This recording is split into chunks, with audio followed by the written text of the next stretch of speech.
green colour one পিচটো এই তুমি যে দিছিলা লিংকটো অঁ সেইটোতে অৰ্ডাৰ দিলোঁ পালেহি তুমিও কিন্তু পিন্ধিব লাগিব গ্ৰীণ আৰে মেচিং কৰিম দুইটাই গ্ৰীণ হৈ যাম একদম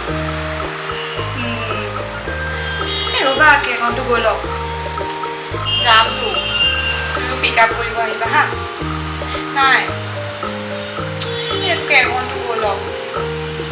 অফিচলৈ যোৱাৰ পাছতে মই তোমাক ডিছকাউণ্ট দিম না তাৰপিছত আহি যাবা অ'কে গৈ লওক হা বাই বাই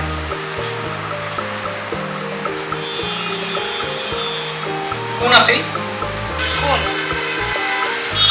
তুমি যে ফোনত কথা পাতি আছিলা অলপ আগত কি মাই বেষ্ট ফ্ৰেণ্ড